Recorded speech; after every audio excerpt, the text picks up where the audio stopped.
ಮೊಳಕಾಲ್ಮೂರು ಪಟ್ಟಣದಲ್ಲಿ ನೂತನ KSRTC bus ನಿಲ್ದಾಣ ಉದ್ಘಾಟನೆಯಾಗಿ 2 ದಿನಗಳು ಕಳೆದಿಲ್ಲ.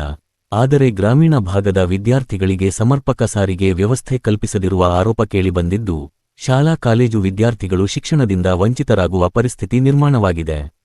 ಭಾನುವಾರ ನೂತನ ಬಸ್ ನಿಲ್ದಾಣದಲ್ಲಿ ಪೂಜಾ ಕಾರ್ಯಕ್ರಮ ನೆರವೇರಿಸಿ ಜಿಲ್ಲಾ ಉಸ್ತುವಾರಿ ಸಚಿವರು ಹಾಗೂ ಪರಿಶಿಷ್ಟ ಪಂಗಡಗಳ ಕಲ್ಯಾಣ ಇಲಾಖೆ ಸಚಿವರಾದ ಟಿ. ರಘುಮೂರ್ತಿ ಅವರು ಸಾಂಕೇತಿಕವಾಗಿ ಬಸ್ ಸಂಚಾರಕ್ಕೆ ಚಾಲನೆ ನೀಡಿದ್ದರು.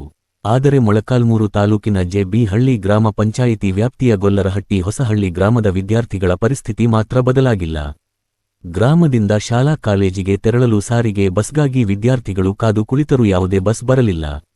ಪರ್ಯಾಯವಾಗಿ ತೆರಳಲು ಆಟೋ ಸೌಲಭ್ಯವೂ ಸಿಗದ ಹಿನ್ನೆಲೆಯಲ್ಲಿ ವಿದ್ಯಾರ್ಥಿಗಳು ಬೆಳಿಗ್ಗೆ 10 ಗಂಟೆಯವರೆಗೂ ಕಾದು ಕೊನೆಗೆ ಶಾಲಾ ಕಾಲೇಜಿಗೆ ತೆರಳಲಾಗದೆ ಆಕ್ರೋಶದಿಂದ ಮನೆಗೆ ಮರಳಿದ್ದಾರೆ. ಒಂದೆಡೆ ನೂತನ ಬಸ್ ನಿಲ್ದಾಣ ಉದ್ಘಾಟನೆ, ಮತ್ತೊಂದೆಡೆ ಗ್ರಾಮೀಣ ವಿದ್ಯಾರ್ಥಿಗಳಿಗೆ ಬಸ್ ಸೌಲಭ್ಯವಿಲ್ಲದಿರುವುದು ಸಾರ್ವಜನಿಕರ ಆಕ್ರೋಶಕ್ಕೆ ಕಾರಣವಾಗಿದೆ. ಈಗಲಾದರೂ ಸಂಬಂಧಪಟ್ಟ ಜನಪ್ರತಿನಿಧಿಗಳು ಹಾಗೂ ಸಾರಿಗೆ ಅಧಿಕಾರಿಗಳು ಗ್ರಾಮೀಣ ಭಾಗದ ವಿದ್ಯಾರ್ಥಿಗಳ ಸಮಸ್ಯೆಯನ್ನು ಗಂಭೀರವಾಗಿ ಪರಿಗಣಿಸಿ ಶಾಲಾ ಕಾಲೇಜು ಸಮಯಕ್ಕೆ ಅನುಗುಣವಾಗಿ ಸಮರ್ಪಕ ಬಸ್ ವ್ಯವಸ್ಥೆ ಕಲ್ಪಿಸುವರೇ ಎಂಬುದನ್ನು ಕಾದು ನೋಡಬೇಕಿದೆ.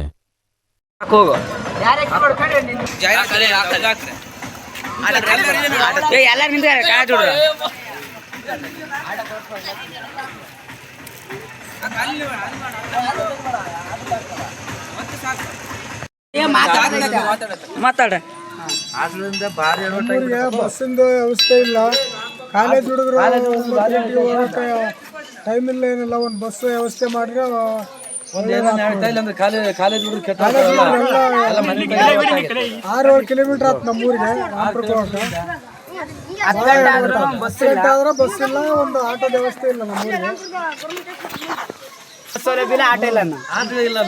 ಗಂಟೆ ಆದ್ರೆ ಆಟ ಇಲ್ಲ, ಬಸ್ ಇಲ್ಲ ಸರ್. ನಮ್ಮೂರಿಗೆ ಅನಿವಾರ್ಯ ಆಗಿಬಿಟ್ಟತೆ.